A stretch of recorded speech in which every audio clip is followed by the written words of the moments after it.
Welcome from the vacation setup in Greece. And season 5 is going to be the season of the Bone Spirit, Overpower, Bone Prison, Necromancer. Yeah, it's kind of weird, and minions actually get shafted royally. Shadow builds as well. Let's talk about the good things first, the new uniques.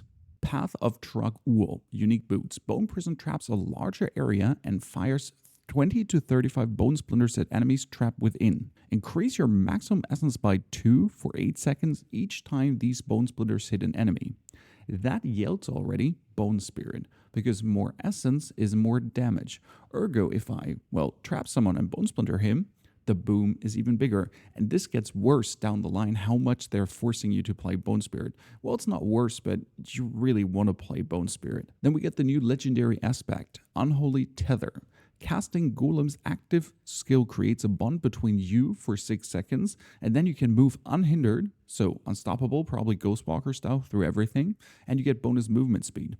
Since this is a mobility aspect and goes on your boots, it might be a viable thing, but it's also technically unnecessary because you have been kind of moving unhindered. Just your Golem, not, but they have a fix for that as well. Another mobility aspect. Sever now dashes you forward to attack instead. It comes as a mobility skill and costs no essence, but has a 7-second cooldown.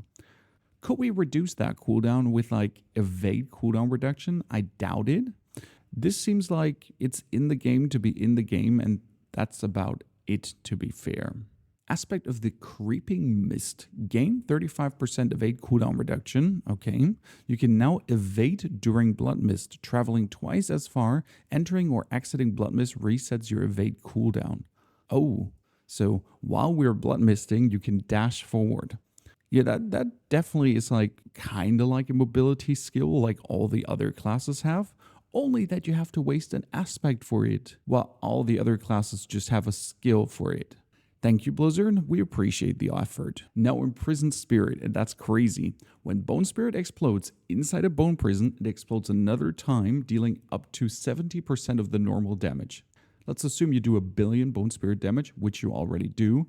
Well, you do almost another billion. And it's only getting better because Bone Spirit now prioritizes enemies inside a bone prison. So never that your Bone Spirit, even if you cast it in the wrong direction, goes away and fizzles out, it should always flip around, turn, attack the person inside the bone prison, double explode. That's crazy. We get a new defensive tempering recipe. Skill ranks in necrotic carapace. Useless because you kind of always fortify already from the normal necrotic carapace. Skill ranks in drain vitality. What for? Minion damage reduction. Technically interesting, but your minions are already not dying. Weird. But chance for your minions' attacks to fortify you for 3% maximum life. That's interesting. Very interesting, considering that's a defensive tempering, so that slot is nice to take, and the chance is high enough. You don't need to play Necrotic Carapace on non-corpse interaction builds. Bone Spirit has a problem with Fortified. That problem is fixed now. That brings us to even crazier changes and some very sad things. Minions can now overpower. Since the Bone Spirit build is an Overpower build and you're pushing Overpower a lot, well, Overpower. Blood Minion builds are better than ever now, and Blood builds are generally interesting to maybe put some of the minions in at least. Minions are now aggressive and will automatically engage nearby enemies. I believe it when I see it, and that's what the PDR feedback is there for. Give it readily. Now, the Golem active cooldown ability will launch him forward. There's a Giga Leap happening. He's flying. And the slam size was increased by 56%. That's why the tether ability seems useless. If my golem cannot get stuck anymore, and he's getting launched automatically forward, why would I care about him being untethered? Huh? Weird. They're buffing Sever. The buff is insignificant, honestly. Sever is, for many other reasons, not good, and that has to do with his unidentity in the Blight build. That's shadow damage over time to stack the Blighted aspect. Now you're getting 110%, 45, and 25% more lucky hit chance. I mean, the changes are not going to make Sever suddenly the super S tier choice in no capacity. Blight get buffed with damage over time. You think that's good? It's actually not, because Blight did get nerfed, the aspect. No worries though, Blight being stronger is technically cool. But the more interesting change is that Bloodwave now does instead of 150%, 450% damage, which is still sad because it barely does do any damage, but now it's even more dangerous. And if they actually fix Ultimate Shadows, that Blood Wave now layers on top of each other, it might finally become an absolute true cool choice, especially for our Bloodlands build. We have a new Bloodlands Blood Wave Bully build that will be uploaded on this channel soon, and that one could be better than ever with the changes. Now to the passives. Shadow Blight got buffed technically. So the hits to trigger it is now only 8 instead of 10, yes. And the damage increased from the Shadow Blight itself from 22 to 44%. The damage itself is insignificant, at least for the current builds. There might be a new build coming out of this. What they did nerf is though Hellbent Commander. So good night minions, instead of 15, 30, and 45%, it's down to 10, 20, and 30% damage increase while you control minions while you control at least 7 minions. So that's a good thing. You don't have to stand close to them anymore, which is actually the big change because now you have 7 minions and you get the damage boost. No close, no standing in your golem, whatever. I can run in circles around the map and I get this damage increase. Yes, it's less damage, but I don't have to endanger myself anymore for my golem to get continuous bonus damage. So it's a nerf and a buff because you're never going to not have it up, which might actually lead to more damage in total and you less dying. I do want to say it's bad, but I'm so happy for not having to stick close to my, like, this is everything I've been asking for. I don't want to stick close to my minions. I do less damage. Yes, now Hellbent Commander on the Amulet will 400% be mandatory, but I can't be mad. I can't be mad about the Blighted aspect. So they said Blighted aspect is too strong. It was giving 240% multiplicative bonus damage to everything as you trigger it. And Blighted is now easier to trigger than ever. But they nerfed it from 120% down to 50. So it's now a 100% bonus instead of a 240% bonus. That's a 140% damage loss total for every single minion build. Making minion builds still viable, your Golem Slammer still viable, but considering that barbarians are doing 70 billion damages with Flay and whatsoever, I don't see where you had to murder that aspect. Now the thing is, by murdering the aspect, they're opening up the build variety a bit more because the aspect used to be absolutely mandatory because nothing was scaling damage higher. There was no bigger damage scaler. That means maybe minions don't have to play Shadow anymore. It's still 100% multiplicative bonus damage. But maybe we can now say no to Blighted because we'll find another way to boost our damage alternative. Oh, guess what? The aspect of the Bursting Bones, Bone Prison build that used to explode the Bone Prison did only 12.2% of your weapon damage. Now it does 120% of your weapon damage. What? So Bursting Bones is going to do like 5, 6, 7,000. Quite some substantial damage on the explosion that then gets multiplied up with your crits and everything as you explode it, as someone is standing in it, as you're sending Bone Spirits in. You see a theme crystallizing out here, right? What Blizzard wants from you. Blizzard wants you to play Bone Spirit with or without minions. Choose your poison. Now they buffed the aspect of the Empowering Reaper for Sever, but they buffed it so insignificant that it's still shit.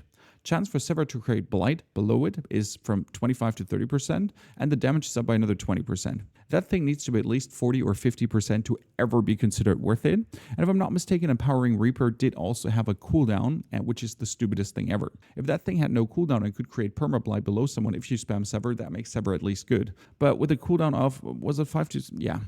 No, not happening. Aspect of the Hungry Blood, where additional blood lances are being lanced out, is up from 48 to 70%. No one actually played Hungry Blood, that's the problem. Everyone plays Gore Quills. Hungry Blood is, by definition, not the best. Now, Grasping Veins is getting nerfed because I think Grasping Veins will see more gameplay again with the Bone Spirit, with Bloodlands, with Blood Surge. So all these spells are seeing a resurgence. So they're putting Grasping Veins down to 40% damage multiplier instead of a 50% multiplier, and the critical strike chance from 25 to 20%. I think that's okay. I haven't been playing it anyways recently, so the aspect is insane with the Golem buffs, and then together with the Golem buff going even crazier was maybe off the charts. They're also preemptively nerfing the Cadaverous aspect because there will be a corpse consumption build coming with a brand new unique for the Season 5 PDR, which is a And it's the Mortar Crux, a unique dagger. If you consume a corpse, there's a chance of 30% that you make a skeletal simulacra, and that one seeks out opponents and explodes. The interesting part is this effect is treated as a macabre skill. So if I'm consuming a corpse for what reason ever, might it to be raised skeletons to corpse explosion, okay? Then exploding skeleton. The exploding skeleton is a macabre skill, so if I now put more ranks into macabre skills, these exploding skeletons should technically explode harder.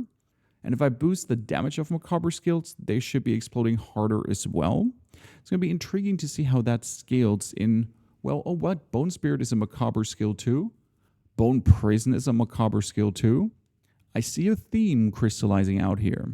And this is why the cadavers aspect was nerfed now from 50% bonus damage down to 30% bonus damage, because they assume people are going to consume corpses to trigger core skills for some reason, and then the core skill consumption is for Bone Spirit as well, because Bone Spirit is a core skill, that they fear you consume a lot of corpses and you create essentially a boosted Bone Spirit, because then your gameplay loop is raise corpses, raise corpses, raise corpses, raise skeletons, for example, or corpse explosions, and then do a 50% multiplicative increased Bone Spirit. Technically, they're still trying to make the torturous aspect work for some reason, so that Iron Maiden is now a shadow skill and it stuns enemies. No one is playing Iron Maiden. I'm sorry. No matter how much you like, Iron Maiden needs a complete rework in every single way. Thank you. Now back to Bone Spirit and Overpower. The bonus overpower damage to cursed enemies from Blood Moon breaches that used to be 70% is now 100%. That is so incredible and illegal. It's almost crazy. I mean, Bone Spirit was already doing 1 billion damage, and now it's getting another 30%. It's so good. Every blood build is more viable now because this is the centerpiece. This is the one unique that they play. It is so goddamn needed. It's crazy. And then Kruger's Embrace, which is being used for the Blood Surge build, instead of getting now a bit of core skill damage plus, which is useless. Well, not useless, but you get it.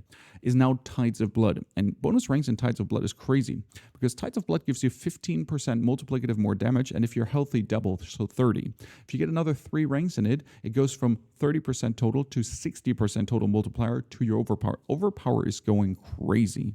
Now Ring of Mendeln also has summoning skill damage instead of lucky a chance. That's a little fix, but I mean, maybe Mendeln will see play with now the nerf of the Shadow Blight thingy, that you're now really leaning in on full crit again, and maybe your minions spamming attacks with skeletal mages. Maybe, I doubt it though. And then the Death Speaker's Pendant is now giving you bonus movement speed, whereas the Death Speaker's Pendant need to actually scale with something different than just 2,000 base damage, because with only 2,000 base damage, it will never be big enough to ever be worth it to cast those mini novas. And the last nerf is actually substantial, because the Wither Legendary Paragon node, which used to be crazy with Blight, is now down to 1,200 intelligence max. That cripples every single pure shadow build. This is a kick in the nuts. All in all, minions will still be viable. Bloodlands can be played. Blood Search might be an option again. Blood Wave builds are getting more popular. Bone Spirit stronger than ever. The build variety will be good, and I think it will be fun to play around with all this stuff. Especially there's an all-unique boot too, that whenever you use a cooldown skill, will shoot out a fire explosion. You can't really scale fire, but you can scale crit damage. And we're using quite some cooldown skills as necromancers as well, and then we reduce their cooldowns and then we keep using them. I mean, I can think about for my barb too. My barb is a leap barb that's using leap as a cooldown skill, and then whenever it leaps, it gets a fire explosion around it. The same I think Sork can think about, because they use a lot of cooldown skills too to have permanent fire explosion. Life's looking good, and we're going to be having a lot of fun. What do you think about the changes? Drop in the comments below, and I'll hopefully see you all back live from the home setup. Have a great, fantastic day.